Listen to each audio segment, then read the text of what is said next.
상쾌한 아침을 열어드립니다. 안녕하세요. 열린시장 상한가를 잡아라 김선영입니다.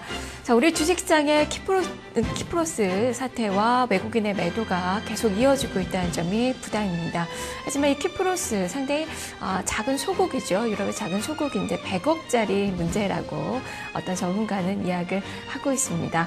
자, 그만큼 이 작은 규모의 이 구제금융아니긴 하지만 이 글로벌 증시를 흔드는 그 역할을 하고 있는데요. 하지만 잘 들여다보면 이 글로벌 증시에 크게 영향을 줄 만큼의 그런 이 악재는 아니다라는 것이 많은 전문가들의 공통된 의견입니다. 이것은 그리스발 어느 정도의 후소 문제라고 할 수 있을 것 같고 처음 불거진 문제도 아닙니다. 지난해 6월 키프로스 문제가 또 불거졌던 적이 있어서요. 그 이후에 또 한 차례 그런 후폭풍이라고 좀 볼 수 있을 것 같은데요. 다만 이 모습보다는 글로벌 증시의 모습을 조금 더 눈여겨봐야 될 것 같습니다.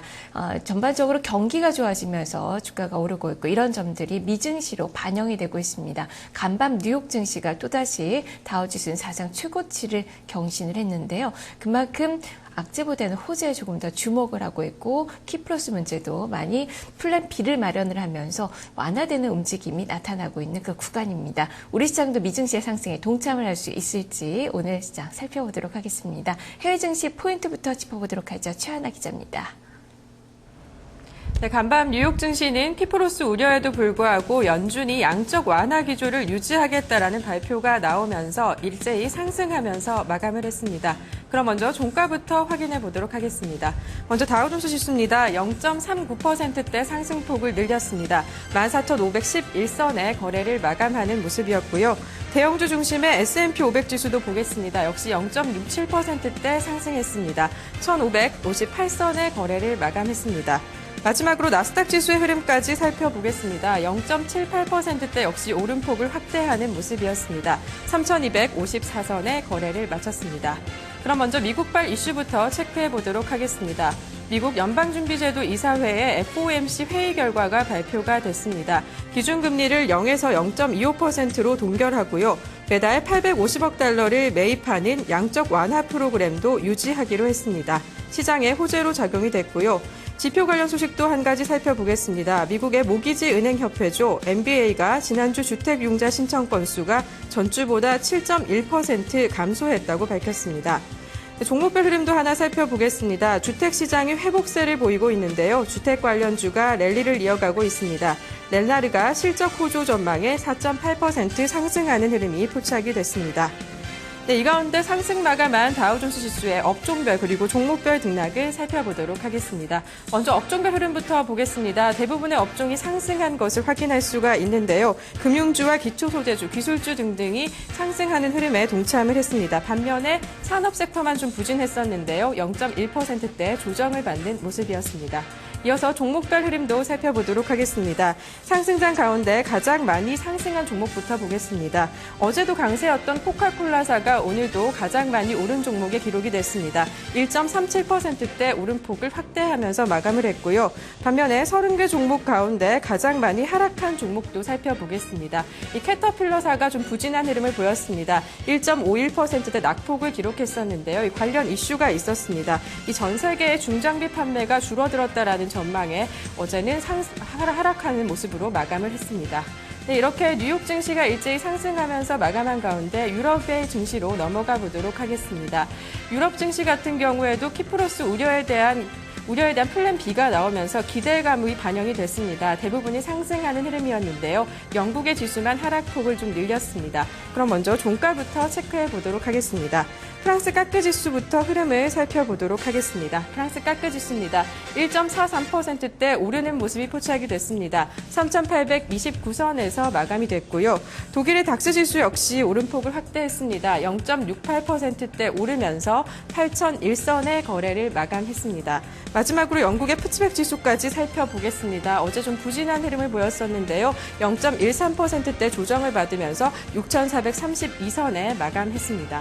그럼 유럽발 이슈도 이어서 살펴보도록 하겠습니다. 유럽에는 키프로스 악재가 여전히 남아 있습니다. 유로존에서는 구제금융 비준안이 불발되면서 대안을 마련하기 위한 플랜 B를 가동하겠다라는 입장을 밝혔는데요. 시장에 좀 안정감을 주는 이슈였습니다.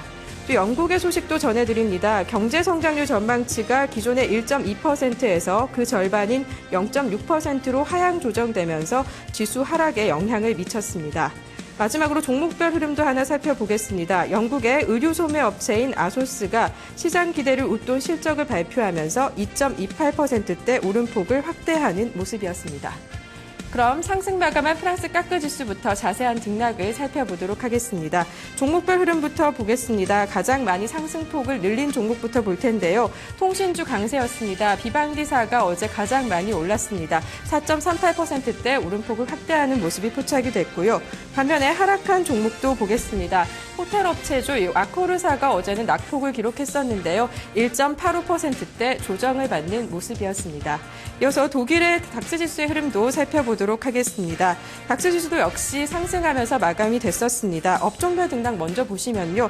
대부분의 업종이 상승했다라는 걸 확인할 수가 있습니다. 금융주가 0.9%대 오름폭을 확대했었고요. 기술주도 강세였습니다. 반면에 산업 섹터도 강세였는데요. 부진했던 종목은 경기 민감주로 확인할 수가 있었습니다. 이어서 종목별 등락도 살펴보도록 하겠습니다. 이날 상승 마감했었는데요. 상승 업종을 이끈 종목을 보겠습니다. 네, 독일의 하이델베르그 시멘트사가 2.96%대 오름폭을 확대하면서 가장 많이 오른 종목에 랭크가 됐고요. 반면에 부진했던 종목도 살펴보겠습니다. 어제는 상승폭을 확대했던 이 henkel사가 오늘은 낙폭을 기록했습니다. 1.45%대 하락하면서 마감을 했습니다. 네, 마지막으로 영국의 푸츠백 지수의 흐름도 살펴보겠습니다. 푸츠백 지수만 여전히 좀 낙폭을 기록하는 모습이 포착이 됐었는데요. 부진한 흐름 속에 업종별 등락부터 살펴보겠습니다. 업종별로는 혼조세로 마감을 했습니다. 금융주와 이 기초소재주 등은 강세였던 반면에 이 산업 섹터가 좀 부진한 흐름을 보였었는데요. 종목별 흐름도 살펴보도록 하겠습니다. 네, 종목별 등락입니다. 이날 하락장 중에서 그래도 상승한 종목이 있었습니다. 금융주 강세가 반영이 됐습니다. 이 로얄 뱅크 오브 스코틀랜드 그룹이 어제 2.25%대 오름폭을 확대하는 모습이 포착이 됐습니다. 반면에 하락한 종목도 살펴보겠습니다. 광산업체죠. 앵글로 아메리칸이 어제 하락했었는데요. 2.58%대 조정을 받는 모습이 포착이 됐습니다. 네, 이렇게 유럽과 뉴욕의 증시가 대부분 상승 마감한 가운데 오늘 국내 시장에는 어떤 영향을 미칠 수 있을지 살펴보도록 하겠습니다. 먼저 긍정적인 재료입니다. 주요 발언들을 살펴볼 텐데요. 벤 버냉키 연준 의장이 키프로스 사태가 미국 경제에는 주요한 위험이 아니다라고 발언을 했습니다. 또 로렌즈 핑크 CEO는요. 키프로스 사태가 역시 미국 증시의 강세장을 막을 수는 없다라는 발언을 해서 국내 시장에도 긍정적인 재료로 사용될 것으로 보입니다. 반면에 부담을 주는 재료도 있습니다. 키프로스의 불안은 여전한데요. 플랜 B 등의 대안을 모색하고는 있지만 여전히 시장을 흔드는 재료로 사용될 전망입니다. 지금까지 해외 증시 포인트였습니다.